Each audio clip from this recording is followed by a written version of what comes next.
Cruise news time, and I've got a surprise cruise news story for you today. Are you ready? I'll just tease you right here. Hurricanes are disrupting cruises this week.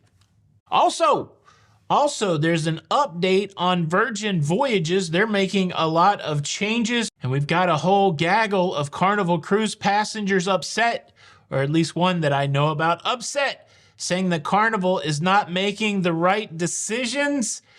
And we'll work through that. Is Carnival right on this one? Cruise news and my views. Let's talk about it.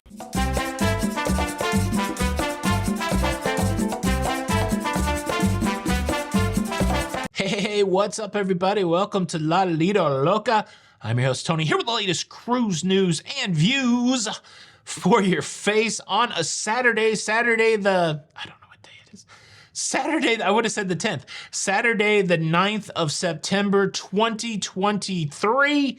And well, excitingly, I'm only 10 days away from my Canadian cruise, taken out of the port of Brooklyn. Never been there, up there in New York City, going up the East Coast to a bunch of states I've never been to in the United States, and then a whole bunch of locations in Canada I've never been to. Hopefully that's what will happen, because in case you've lived under a rock and haven't been paying attention, there's a storm brewing in the Atlantic, and it is already disrupting cruises. And this is on the tail end of other storms that have already disrupted cruises.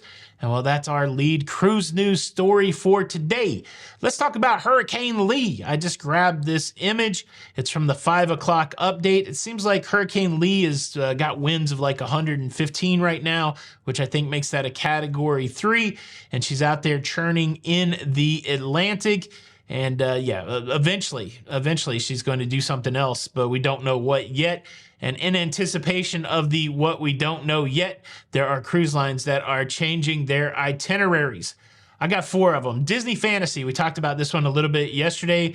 Leaving Port Canaveral, supposed to go down to the Eastern Caribbean, changed that itinerary. Now they're going to go to Cozumel, Grand Cayman, Castaway Cay, and Nassau. Maybe. I've got another Disney Fantasy story in a minute. Cruise ship number 2 with an altered itinerary. We talked about this one a little bit yesterday. Carnival Venezia. It was supposed to go to the Eastern Caribbean. Instead of doing that, they're now going to Princess Cays, Nassau, and Freeport. Number 3, tomorrow's sailing of Royal Caribbean's Wonder of the Seas, the world's largest cruise ship.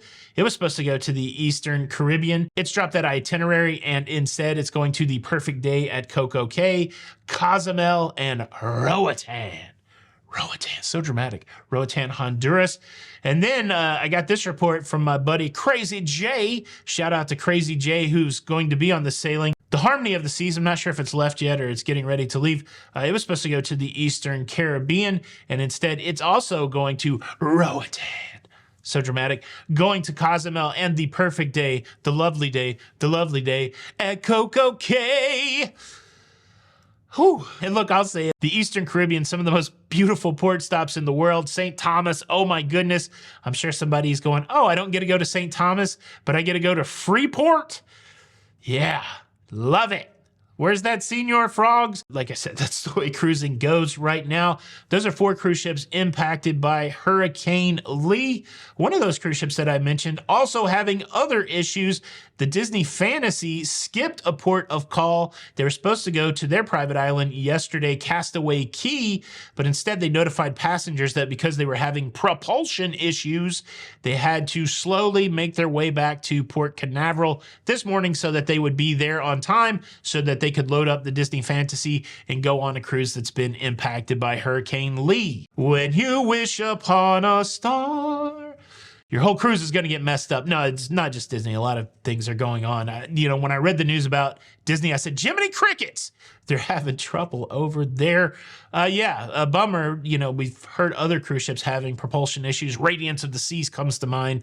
But yeah, a lot of stuff going on in cruising right now. Let's leave the storm behind us for a second and talk about some big news that came out from Virgin Voyages this week. Do you think they should change their name after they go on their first sailing? Because it's no longer They came out with a big announcement this week that their next cruise ship, the Brilliant Lady, well, she's going to be late. She's going to take a little longer to put on her makeup and do her hair. She was supposed to debut in December 2023, but she will not debut in December of 2023. Virgin Voyages sent out notifications to passengers booked on the Brilliant Lady that all of her sailings for 2023 and 2024 and forever have been canceled indefinitely. In the missive sent out to customers explaining the cancellation, they cited two major reasons. The first one is the uncertainty about how happy Ben Affleck is in his rekindled marriage or relationship to Jennifer Lopez. They're waiting to see how that works out. And then secondly, IKEA notified them that there would be a shortage on the furniture that they use in the cabin there. I'm just kidding. They don't use IKEA furniture. And I think Ben Affleck's happy. No, they cited three reasons: construction delay, staff shortages, and supply chain. This is why the Brilliant Lady will not be making her debut in 2023 and, indefinitely. Were you on the Brilliant Lady? Did you get cancellated? Are you bummed out? Leave a comment below. Let's talk about Carnival Cruise passengers being upset, questioning the decision-making of Carnival Cruise Line. Let's determine whether or not what Carnival did is right. But before I do that, let me quickly invite you to subscribe. If you like staying up to date with everything going on in cruising, and if you like staying up to date with the Jennifer Lopez cruise news, that's what I meant. If you would like staying up to date with everything going on in the cruise news, please consider subscribing with the notification bell on. That way you don't miss out on any of these episodes. It doesn't cost anything, and it's easy peasy lemon squeezy. And for doing it, I will give you a big thank you in advance. Okay, here's the deal. Carnival Cruise Line really hyped up a cruise last year, and it sold out almost immediately, a bucket list cruise to Greenland. And let me tell you, this thing was so successful in its original booking that they put a second sailing out there. And one of those sailings is going on right now. It's a 14-day sailing. It left from Baltimore on the Carnival Legend. And that Carnival Legend cruise did depart from Baltimore on September the 2nd, but immediately it ran into issues. First and foremost, because of Hurricane Idalia, the Legend didn't even get back to Baltimore on time. It got delayed, so the embarkation was delayed. And then almost immediately after the cruise started, they had a medical emergency, and the cruise had to divert so that the Coast Guard could come and medevac somebody off of the Legend. And then just 4 days into the cruise, guests were notified that because of weather conditions, that they would not be going to the two stops in Greenland. Now, Carnival, for its part, did, of course, apologize and refund all of the shore excursions in Greenland, and they gave every stateroom a $400 onboard credit to use during this cruise. But the bucket list cruise from Greenland changed from a bucket list cruise to Greenland to just a cruise to Canada. And let's just say this, there are some people on that cruise ship that have the internet, and there are some people on that cruise ship that were none too happy about the cancellation. Now, on the surface, these complaints just seem ridiculous, right? Because we know that the cruise lines, their goal is to keep us safe during storm season. But some of the complaints coming off of that cruise ship, one in particular, is suggesting the Carnival made a bad decision. A gentleman on board justified his complaining about the situation by posting this: "My problem is that the ship never was even pointed towards Greenland. Those first 5 sea days when we should have been traveling to Greenland, we were sailing at half speed, hugging the US coast. When the decision was made to cancel Greenland, we didn't have to make a U-turn or even alter course. Canada was straight ahead." It's very clear from this gentleman's post that his suggestion was that Carnival didn't even try to go to Greenland. I'm okay with people complaining, so I'm not suggesting that people should not complain, but at the same time, if you're going to complain, people should be able to call you out for your crazy complaints. I think this is a crazy complaint, but it may be because I come from a place of knowledge, right?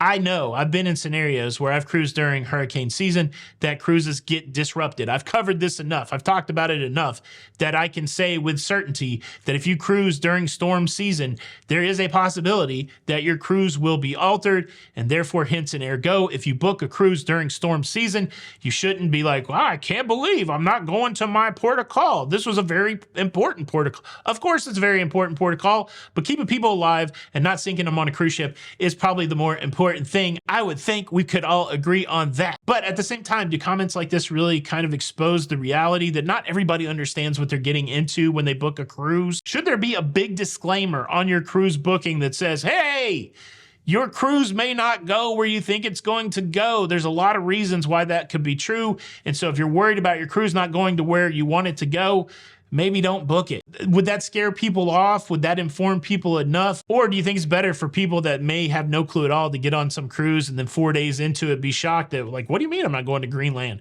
Because there's a storm in the Atlantic, or because it rained the week before? What's Carnival trying to pull here? I saw it on the Carnival Paradise. There were people that clearly asked questions because they were uninformed. I think there were people that were asking questions because they thought they should have been compensated. That's a whole nother aspect. But at the end of the day, could the cruise lines do better letting people know about the challenges of cruising during storm season? Is that their obligation, or is it up to people to know things on their own? That's the question for the comments today. Boom, that's your cruise news. Oh, that scared me. Boom, that's your cruise news. Man, I got these songs swirling in my head about storms. How about this one? Riding the storm out.